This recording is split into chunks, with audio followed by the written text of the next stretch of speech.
this one, so I can write that del cross B is equal to mu naught over 4 pi, and then for the next term, J del dot R, this where I can write that this is J int, I write 4 pi delta cube, and this is J of R prime, and this is delta cube R minus R prime and D tau prime here. And we know about this thing that this will give me, if I move this 4 pi here, so this 4 pi is gone with the 4 pi here, and for r equal to r prime, it will give me a value. So this is J of r, and for r prime, it will give value. So this whole will give me J here, and this thing implies that the curl of B is equal to mu naught times G. And this is what we have derived earlier as well. So we have mu naught G del cross B equal to mu naught G. So this way we have find out the value of the divergence and curl of B here in a general case when we consider an arbitrary charge distribution. The next, we have already done this one, which is the section of applications of Ampere's law. We have almost done it earlier, but we will discuss it here, and then we will go toward some of the examples. So let me briefly discuss this one, that we have the section 5.3.3. 5.53 is the applications of Ampere's law.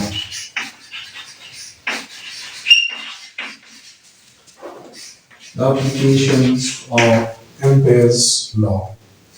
The differential form we have written, and we have written the integral form as well. We have done the conversion as well, but we will do a little bit of discussion on this one, although we have done already, but it's a new section here, so we will discuss this one. In integral form, we write the Ampere's law is B dot dl is equal to mu naught I enclosed.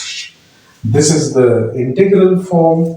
In the differential form is the del cross B is equal to mu naught and G. So one is the integral form, the other is the differential form, and how this conversion was carried out. This conversion was carried out from the definition of current in terms of the current density J dot dE. If we do multiply as a dot product, it will give me the total current enclosed, or I enclosed, equal to this. So in electrostatics, we are having Coulomb's law. So this is just a comparison of electrostatics and magnetostatics.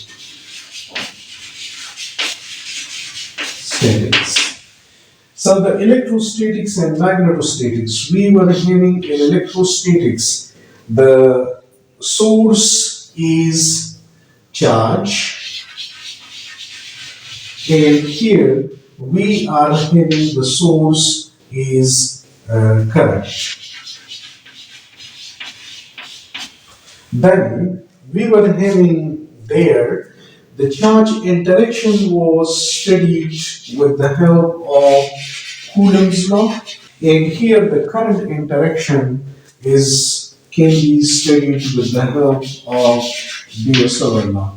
And when this the number of charges are more or we are having an arbitrary charge distribution, the charge is on a line or on a surface or on a volume, then the Coulomb's law was converted into Gauss's law. In the same sense, for currents, the Biot law will be converted or will be replaced by Ampere's law. So this is one of the comparison of electrostatics and magnetostatics. Now after this, we will go towards solving some examples so that we come to know that is we in this one when we were in Coulomb's law and we calculated a slightly difficult geometry, then it was very hard to calculate. Similarly, if the currents becomes complex geometry, then we have the calculation under the Biot law very difficult.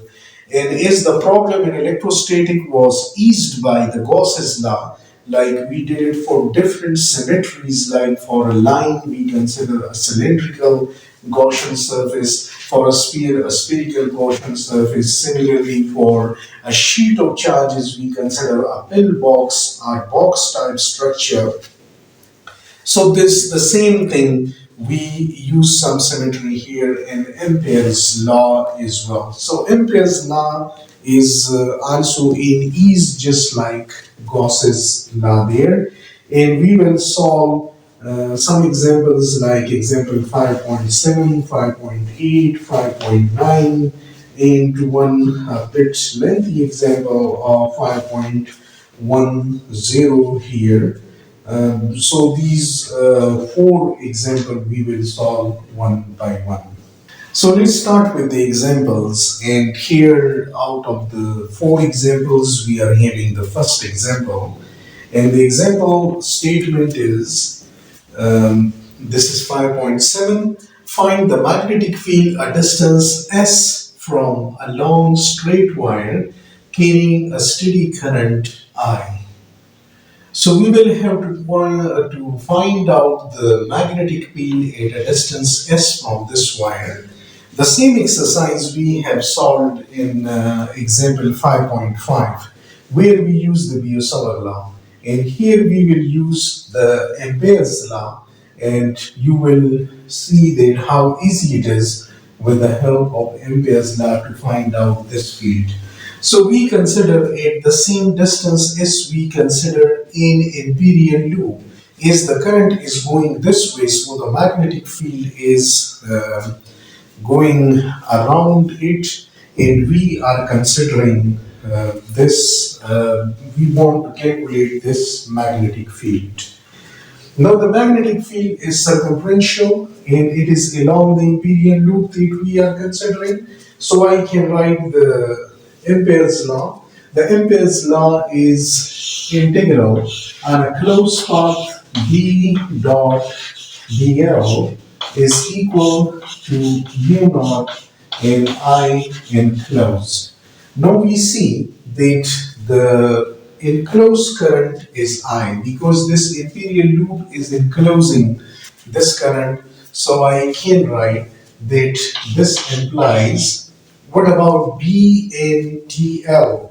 So the angle between B and DL is, if I consider here, this is the magnetic field and in this direction, and this is the length element which we have. So the length element and the magnetic field are in the same direction. So their angle is basically 0 and we are in a closed path and it will be B VL equals to mu naught I. The enclosed current here is I. Now B is constant on all this loop, and we don't need to integrate this one. So the B will come out of the integral, and we will have the VL around the closed path, which is basically the circumference here. So mu naught I here, and this implies that B, and this will come out to be 2 pi and R. So R here is S because we are having the radius of this circle S, and equals to mu naught I, and this implies that B, the magnetic field, is equal to mu naught I over 2 pi S. And this is what we earlier got with the help of Biot-Savart. If I want to write this thing in a vector form, then this is a vector, and here it will be an S unit vector. If I want to write it in cylindrical coordinates, this is the circumferential field, and it will be in the phi unit vector. So it depends how we are solving this thing. So the magnetic field here, as we have derived earlier this result as well, it is varying as 1 over S. So the magnetic field is decreasing as 1 over R or 1 over S as we go away from this long wire. Okay, I have considered a segment of wire. It's in reality it's a very long wire, so that we don't have the edges effect there. Now in example 5.8, we are given over there line of means current going in a line, and now we will have a surface geometry. Current will go on a surface. Now what it says, find the magnetic field of an infinite uniform surface current. So this sheet I have designed is finite, but it is infinite. In uniform surface current, uniform surface current is flowing in this direction. That is the x direction. Its magnitude is k. Flowing over the xy plane. So this is the xy plane. It is just lying on the xy, and this is a plane on which this current is flowing like this. So what will be the direction of magnetic field here? Let's say instead of a plane, if it was a wire that goes along the x-axis, and current is going along the x-axis, so on this line the current will be going around it. So the current will not be, the current is in the x direction, and the magnetic field will go around it. So it is like this is the line, and the magnetic field will be going in a circumferential direction perpendicular to this one. Now it's a sheet of charges, sheet of currents, just like we were having infinite sheet of charges. Now this is a sheet of current. So if these lines are representing some geometrical representation, then this imperial loop we consider of length L. So we have the imperial loop just above this sheet.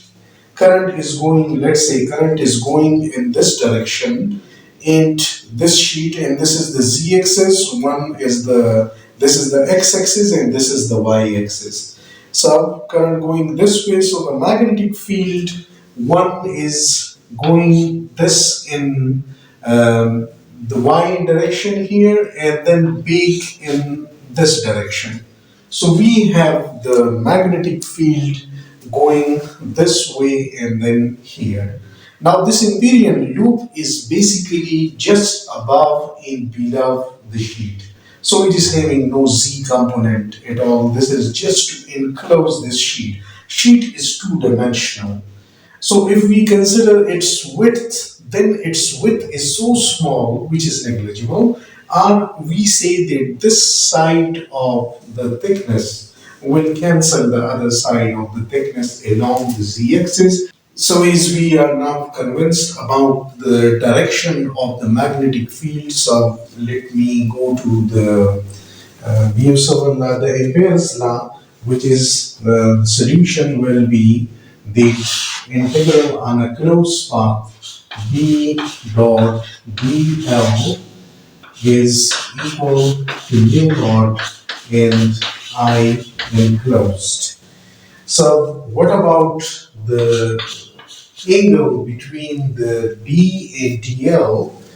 B in this direction and dl also in this direction, B in this direction and dl is also in that direction. So it means that we have the angle between these two is 0 and it is B dl and close path here and mu naught.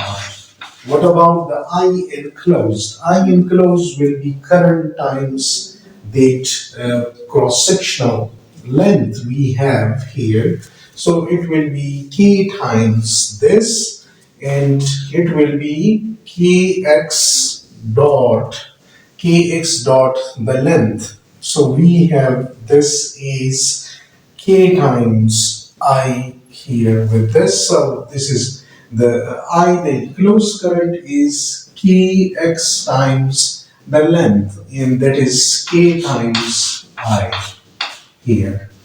Now, what about this one? B and the closed path.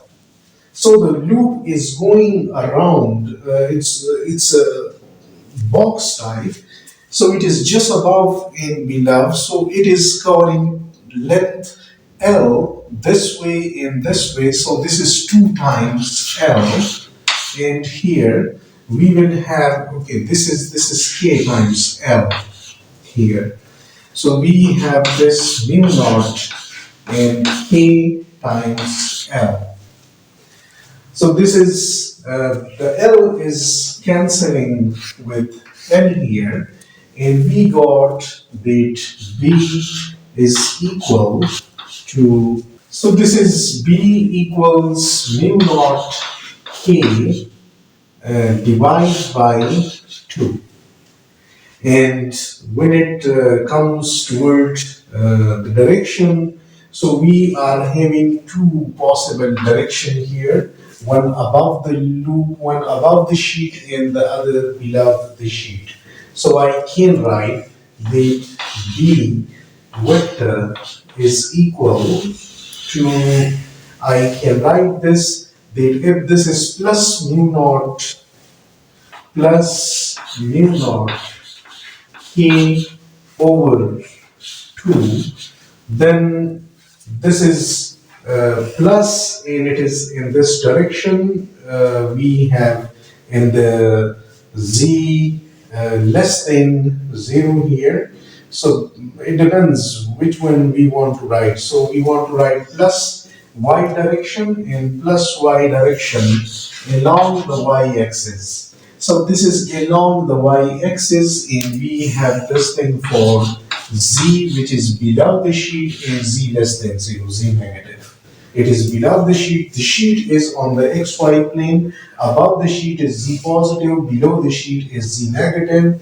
And here minus mu naught k and by 2, and it is in the minus y direction, so it is this one, and it is above the sheet here for z being positive. So we got the direction of magnetic field above this one going in the negative y and below the sheet going in a positive y direction.